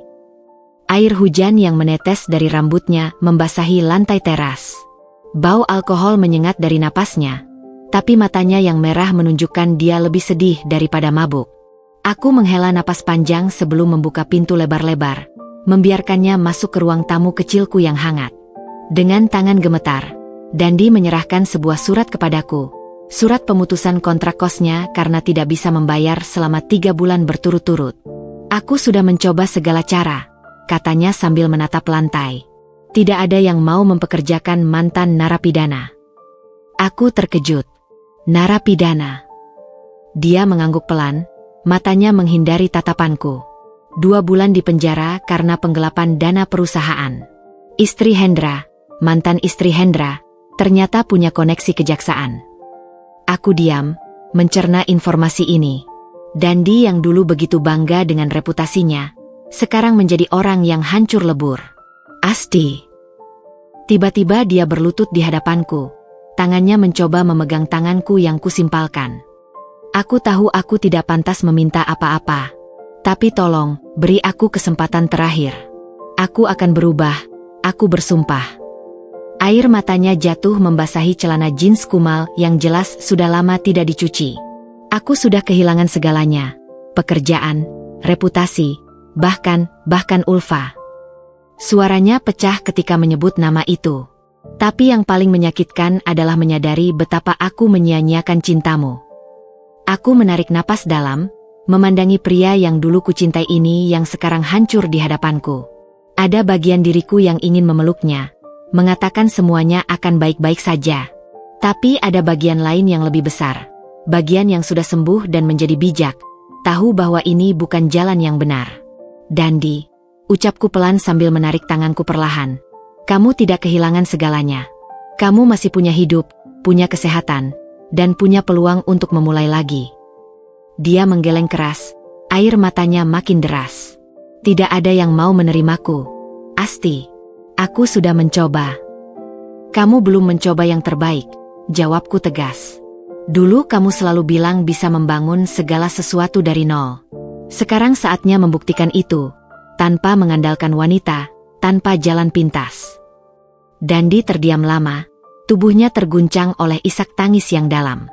Ketika akhirnya dia mengangkat wajahnya, ada sesuatu yang berbeda di matanya, semacam penerimaan pahit. Kamu benar-benar tidak mau memberi aku kesempatan lagi, ya. Aku duduk di sampingnya, memandanginya dengan kasih sayang yang tulus tapi tegas. Aku sudah memberimu kesempatan terbaik sepanjang pernikahan kita. Dan sekarang aku harus memberi kesempatan pada diriku sendiri untuk bahagia. Hujan di luar mulai reda, hanya tinggal gerimis yang berbisik pelan di atap. Kami duduk dalam keheningan yang dalam, hanya diisi oleh detak jam dinding dan napas berat Dandi yang perlahan mulai tenang. Aku mengerti. Akhirnya dia berkata dengan suara serak. Dan, terima kasih sudah masih mau membukakan pintu untukku malam ini. Dia berdiri dengan susah payah, tubuhnya goyah.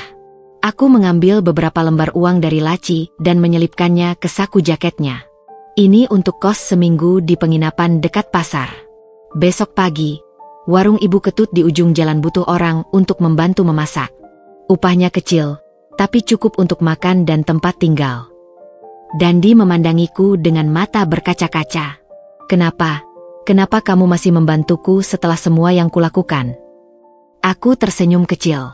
Karena dulu, sebelum segalanya menjadi rumit, ada seorang pria baik yang selalu percaya pada kesempatan kedua. Aku hanya membayar hutang untuk pria itu. Ketika pintu tertutup perlahan di belakangnya, aku berdiri lama di depan jendela, menyaksikan sosoknya yang perlahan menghilang di kegelapan malam. Ada rasa sedih, tapi juga kelegaan. Seperti akhirnya menutup sebuah bab yang seharusnya sudah selesai lama. Di meja, tanpa sengaja kulihat pantulan diriku di cermin. Seorang perempuan dengan mata yang tenang dan senyum yang damai. Seorang perempuan yang sudah belajar mencintai dirinya sendiri lebih dari apapun. Dan untuk pertama kalinya, aku benar-benar percaya bahwa apapun yang terjadi selanjutnya, aku akan baik-baik saja. Musim hujan di Bali mulai berganti dengan musim kemarau yang cerah ketika bisnis cateringku memasuki fase baru. Warung kecil yang awalnya hanya menerima pesanan dari beberapa tamu villa kini berkembang menjadi usaha catering sehat yang melayani berbagai acara. Pagi itu, aku sibuk mempersiapkan pesanan besar untuk acara pembukaan sebuah galeri seni di Ubud. Sebuah kesempatan besar yang bisa membuka banyak pintu baru. Bu Asti, semua kotak makanan sudah siap di mobil, lapor Komang, salah satu karyawan baruku yang dulu adalah pengangguran di desa sebelah. Aku menganggak sambil mengecek daftar pesanan sekali lagi. Bagus.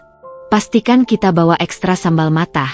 Tadi pemilik galeri bilang tamunya suka pedas. Perjalanan dari Bingin ke Ubud pagi itu lancar.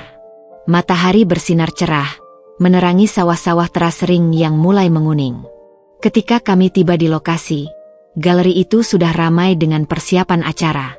Seorang laki-laki tinggi dengan kemeja linen putih sedang mengarahkan beberapa pekerja. Catering dari Bingin? Tanyanya ketika melihat kami masuk.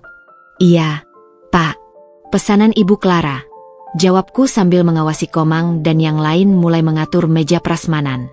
Laki-laki itu mendekat, senyum hangat di wajahnya yang teduh. Saya Reza, pemilik galeri ini. Clara bilang masakanmu istimewa. Ketika tangannya menjabat tanganku, ada sesuatu yang aneh, semacam kehangatan yang membuat jantungku berdetak sedikit lebih cepat.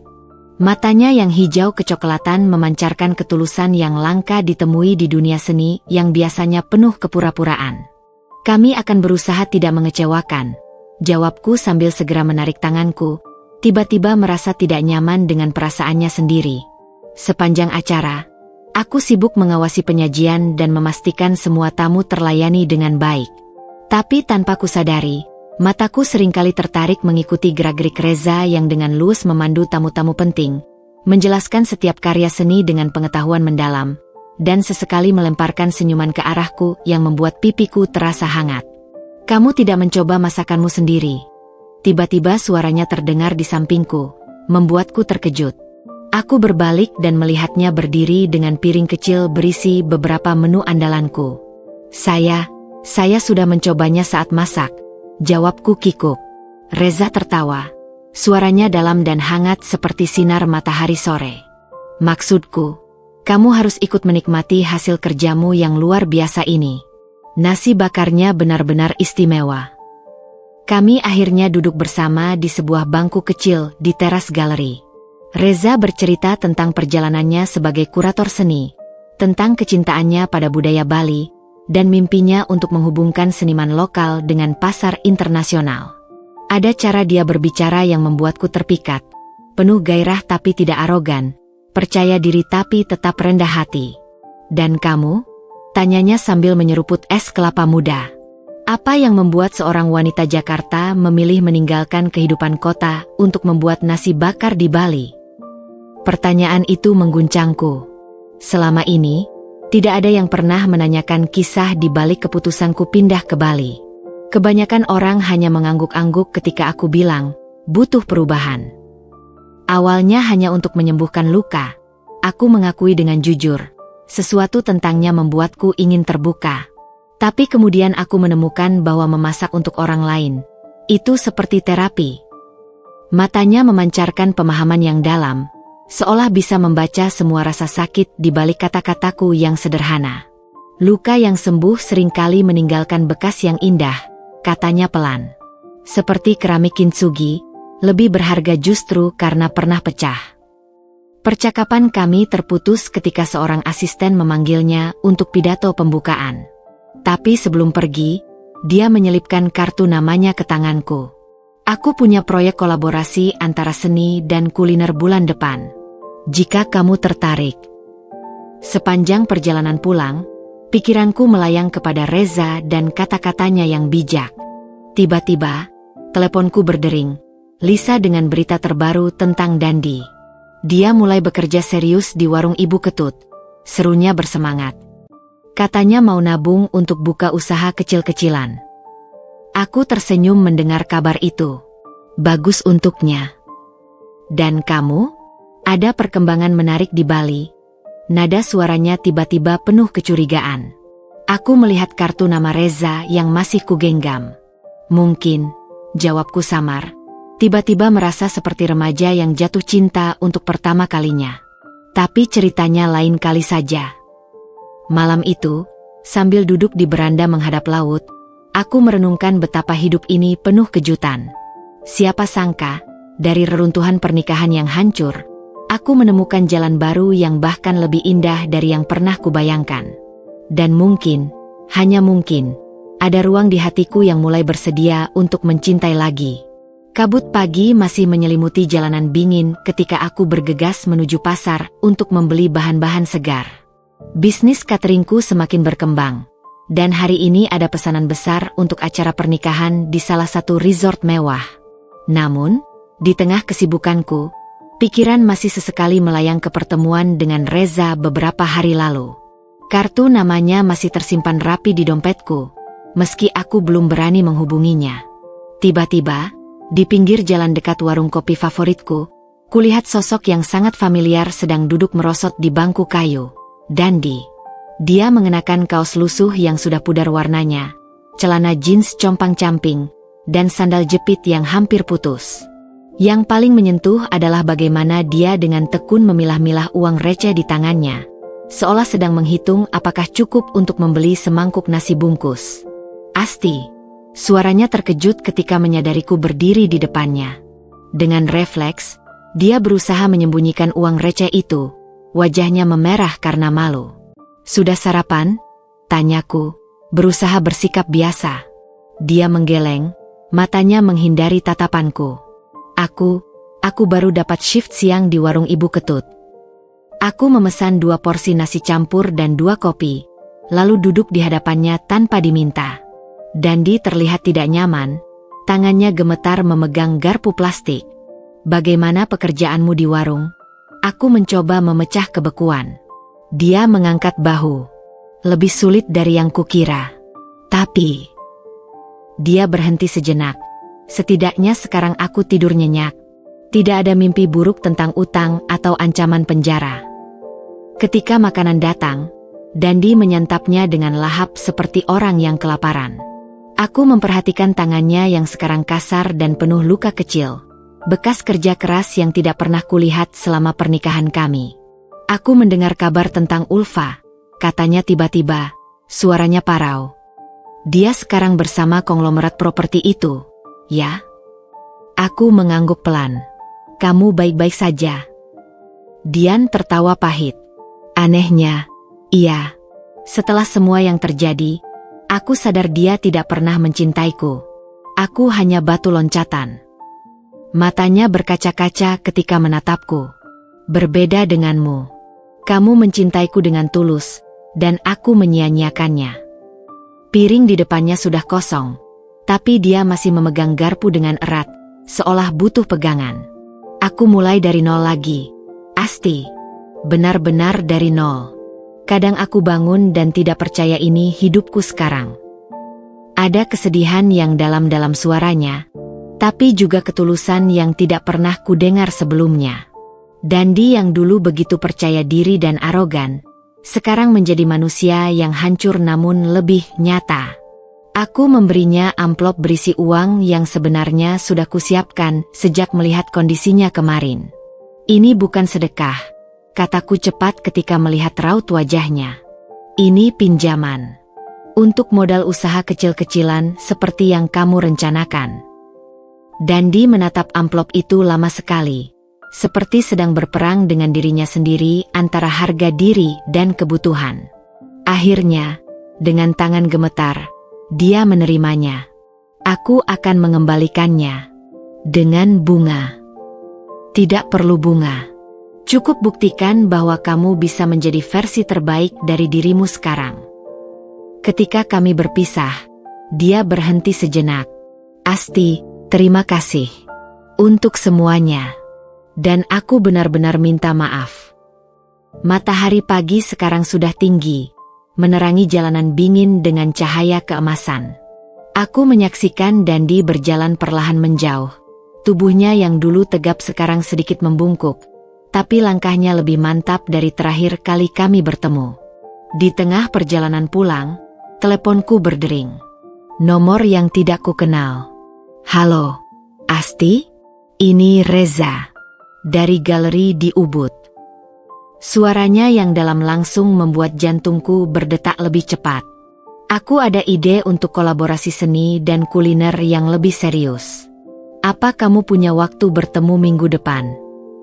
Sambil menenteng belanjaan, aku tersenyum lebar. Hidup ini memang penuh kejutan. Di satu sisi, aku menyaksikan kejatuhan seseorang yang pernah sangat dekat denganku. Di sisi lain, pintu-pintu baru mulai terbuka dengan kemungkinan-kemungkinan yang menggairahkan. Dan untuk pertama kalinya dalam waktu yang sangat lama, aku benar-benar percaya bahwa apapun yang terjadi, semuanya akan baik-baik saja. Karena aku sudah belajar untuk berdiri tegak dengan kakiku sendiri, tanpa perlu bersandar pada siapapun. Minggu-minggu berikutnya mengalir seperti sungai yang menemukan jalannya ke laut, penuh dengan dinamika, namun terasa benar arahnya. Bisnis cateringku semakin berkembang setelah kolaborasi pertamaku dengan Reza sukses besar.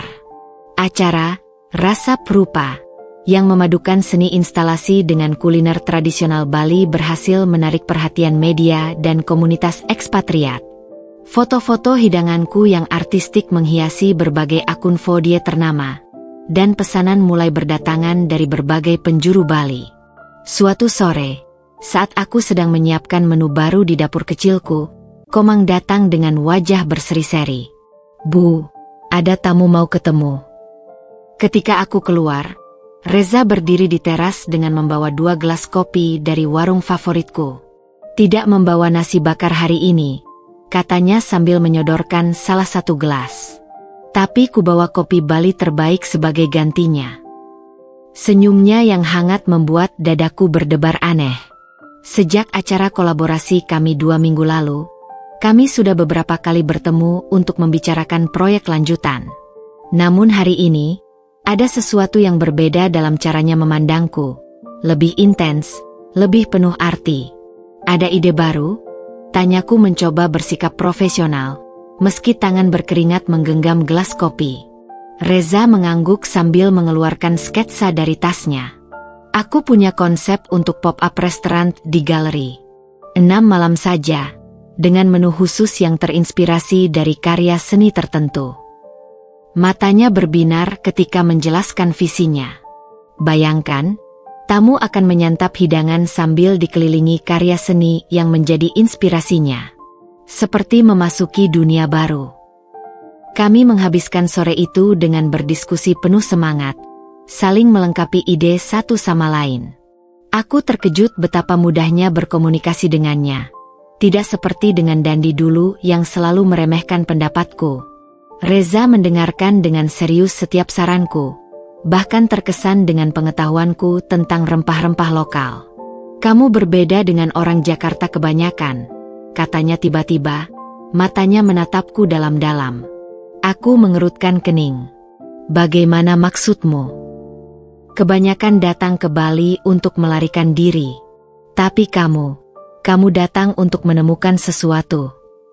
Suaranya lembut namun penuh makna. Percakapan kami terhenti ketika seorang pengendara motor berhenti di depan rumah. Aku terkejut melihat Dandi turun dengan membawa beberapa dokumen. Dia terlihat jauh lebih baik dari pertemuan terakhir kami. Baju lebih rapi, rambut tertata, dan yang paling mencolok, senyum percaya diri yang mulai kembali. "Maaf mengganggu, Asti," katanya sebelum menyadari kehadiran Reza. Ada sepersekian detik ekspresi terkejut di wajahnya, tapi cepat diganti dengan sikap profesional. "Aku hanya ingin menunjukkan ini, rencana bisnis warung makan kecilku. Kamu bilang mau melihatnya ketika sudah siap." Reza segera berdiri. "Aku harus pergi. Kita lanjutkan diskusi ini lain waktu." Tidak perlu," kataku cepat. "Dandi, ini Reza, teman kerjaku." "Reza, ini Dandi." Aku berhenti sebentar, mencari kata yang tepat. "Rekan lama." Dandi menyelamatkanku sambil menjabat tangan Reza.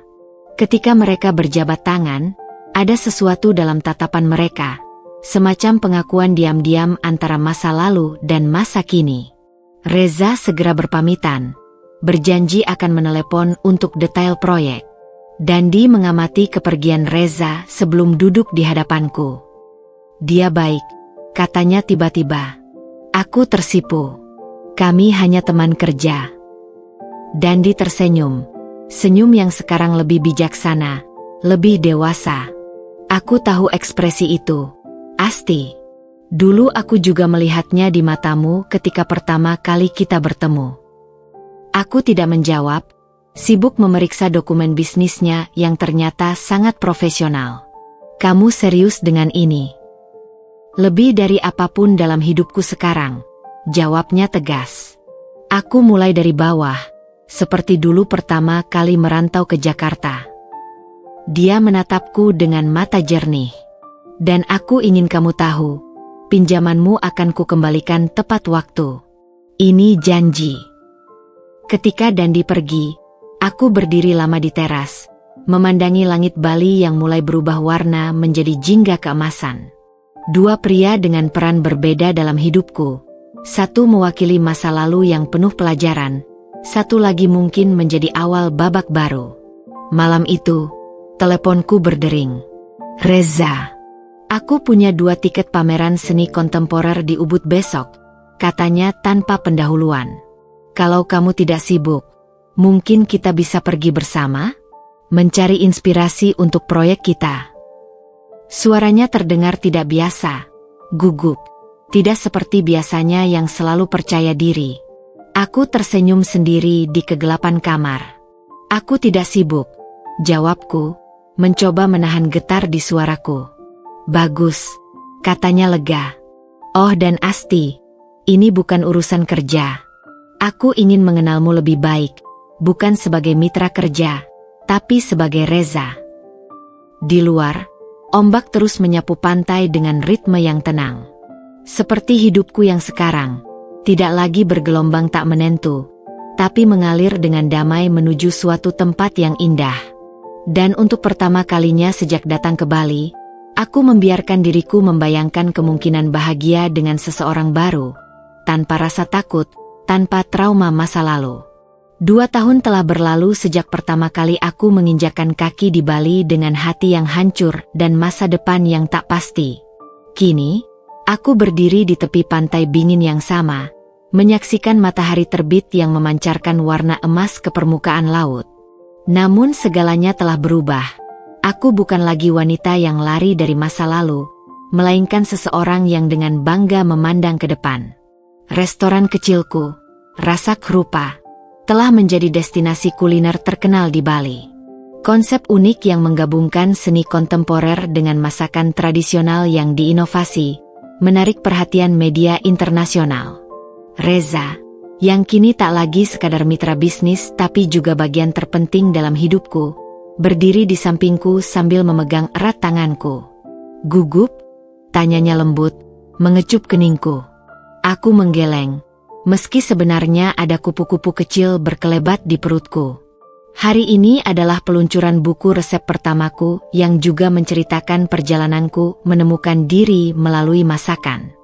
Buku yang kubuat dengan sepenuh hati, didedikasikan untuk semua wanita yang pernah patah hati namun bangkit lebih kuat.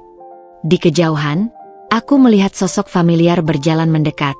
Dandi, dengan kemeja batik sederhana dan senyum percaya diri yang kini alami, bukan topeng seperti dulu. Warung makan kecilnya sukses berkembang menjadi 3 cabang di Bali, dan rumor mengatakan dia menjalin hubungan serius dengan seorang guru sekolah dasar di Denpasar. "Selamat, Asti," katanya sambil memelukku hangat. "Aku bangga padamu." Dulu, kalimat seperti ini akan membuatku menangis. Sekarang, aku hanya tersenyum lega. Tidak ada lagi dendam, hanya penerimaan bahwa kadang orang harus melalui badai untuk menemukan jalan mereka sendiri. Acara peluncuran bukuku berlangsung meriah di teras restoran. Banyak tamu datang, teman-teman baruku di Bali, beberapa ekspatriat setia yang menjadi pelanggan pertamaku, bahkan Lisa yang sengaja terbang dari Jakarta. Tapi yang paling mengharukan adalah kehadiran ibuku yang duduk di barisan depan dengan mata berkaca-kaca, memegang buku dedikasiku untuknya. Ketika tiba waktuku untuk berpidato, aku berdiri dengan sedikit gemetar. 2 tahun lalu, aku datang ke Bali dengan 1 koper kecil dan hati yang hancur. Suaraku lantang di hadapan tamu-tamu undangan. Tapi seperti bumbu masakan yang harus diulek halus untuk mengeluarkan rasanya, terkadang kita harus hancur terlebih dahulu sebelum menemukan kekuatan sejati kita. Mataku tanpa sengaja bertemu dengan pandangan Reza yang penuh kebanggaan, lalu Dandi yang mengangguk pelan dengan mata basah. Keduanya, dengan cara berbeda, telah membantuku menjadi versi terbaik dari diriku sendiri.